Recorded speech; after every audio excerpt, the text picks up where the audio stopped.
All right, we are preparing for a sweet trip up north to target lake trout. Lake trout, in my opinion, are just an amazing fish. They get big, they're aggressive, and they live in wild and beautiful places. So I'm going to give you kind of a rundown of some of the gear, some of the tackle, the rods and reels that we bring on lake trout trips throughout the season. So let's get started with spring fishing for lakers. Now, in the spring, lake trout can really be in a ton of different places.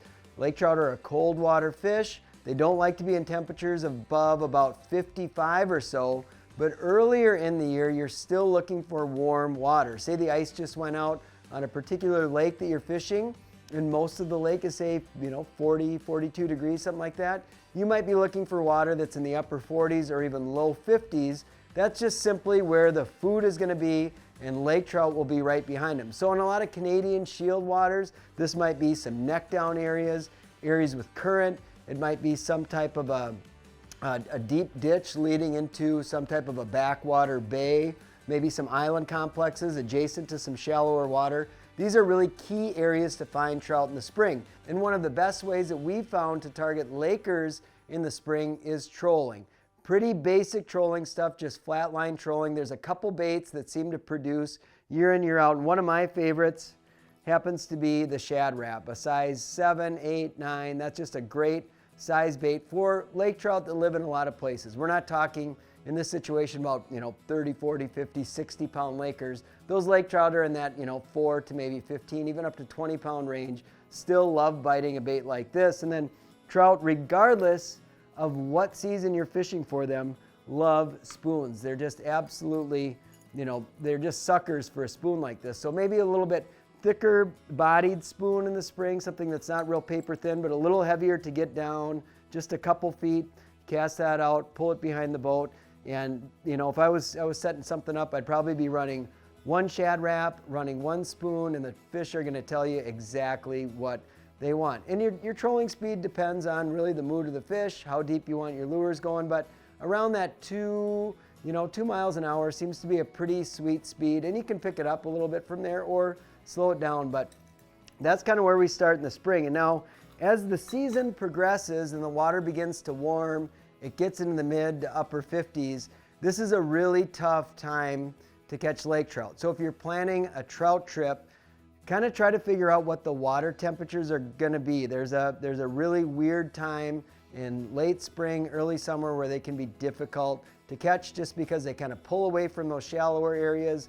They're scattered about in a lot of mid-depth areas. But then as the summer progresses, you start to get into July and August, they once again become extremely predictable. They live in deep water basins. So if you can find areas that are, say, 80 to 120 feet of water. Typically we're looking for, if you're looking on a map, we're looking for basins that touch 100 feet. And then you're looking for structures associated with those. It might be a hump, it might be a point, and sometimes they're related to some type of a transition in the bottom, whether it's sand or it's mud. But this is a great time of year because your electronics will tell you if the fish are there. They show up big time on your just classic 2D sonar. So this time of year, vertical jigging is a really fun way to catch them. A few baits that we like to fish with vertical jigging are, one of my favorites is a blade bait. Something like this, one of these simple baits, 3/4 of an ounce is a really good size. If you can get something a little bigger, that's great, but that seems to do the job on a number of different trout. Then another technique is just a heavy spoon. This one's a crippled herring, but something that can get down quickly and just get in front of the fish. Trout, often it's just a matter of getting a lure in front of them and they'll bite it. So a heavy spoon is another great bait.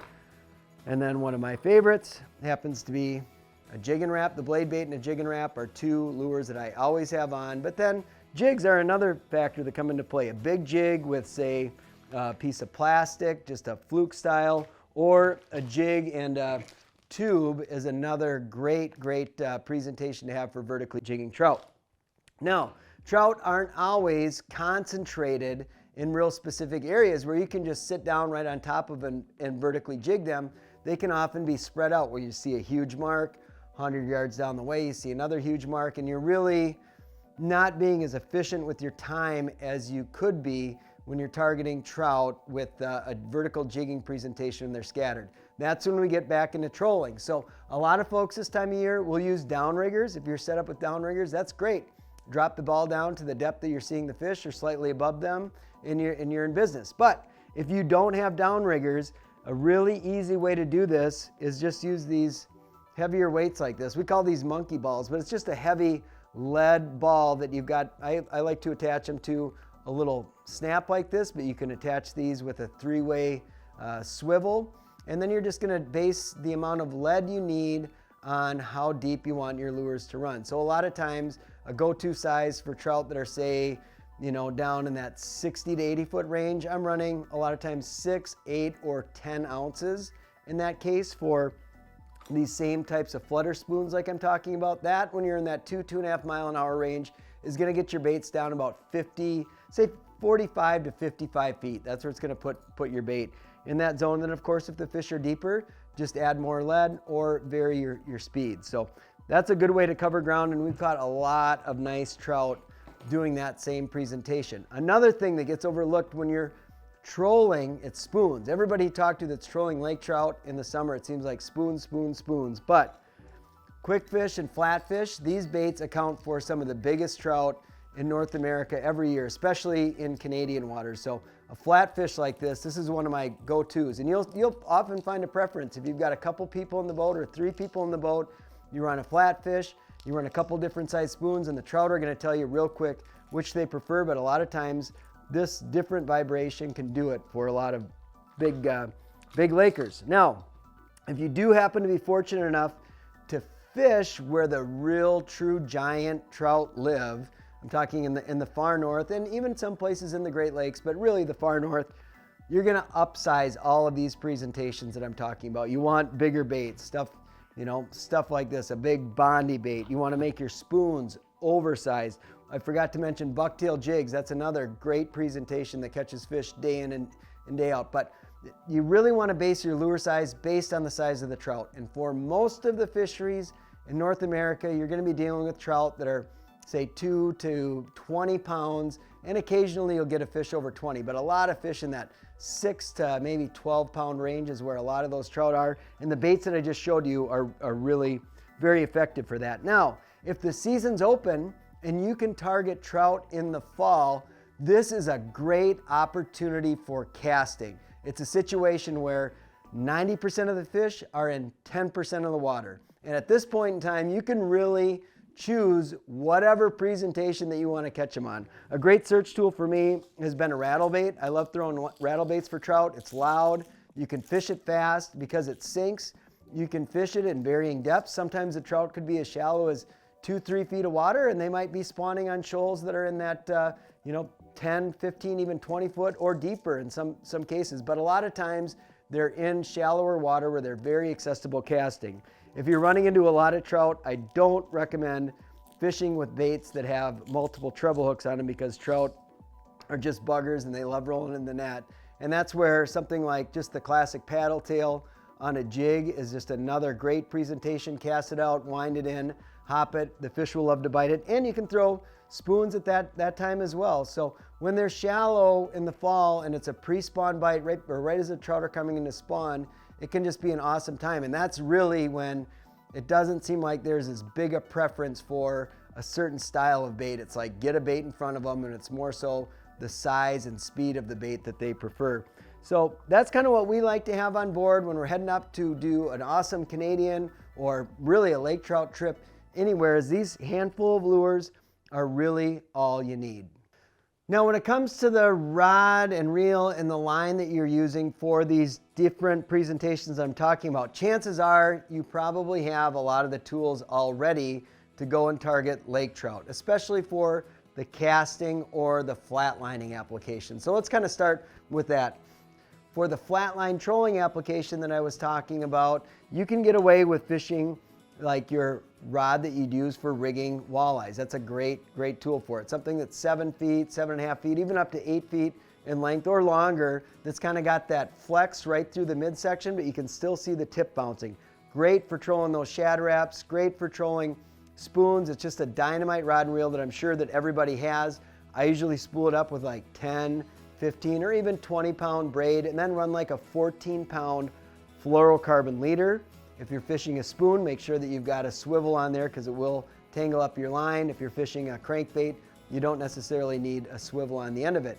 If it gets real specific or you have the tools to troll specifically, a line counter for lake trout fishing is definitely a really handy tool to have, especially when you get into the deeper water. But even flatlining, you might find that if you're running, say, 65 feet of line back behind the boat, you know that your shad wrap is down in that 8-9 foot range, and that's exactly where you want it. That's where you're getting the bites. You can replicate it with a line counter. So I definitely recommend having a line counter. And again, you just want a rod that really flexes in the midsection, but has a little bit of tip action, because lake trout, when they get hooked, they like to just cartwheel. It's like they're touching their nose to their tail, and they're up and they're down and they're running, so they go really wild, and having that rod that can flex all the way through will prevent the trout from tearing off and getting away. So those are a couple sticks I like to have for that. And then when it comes to vertical jigging for the trout, you can use a lot of your walleye gear. I like something that's got a medium heavy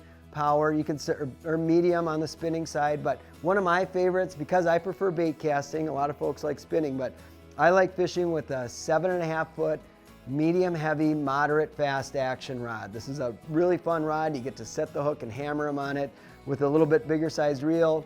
I'm fishing 30-pound braid on this. Again, that 14-pound fluorocarbon leader.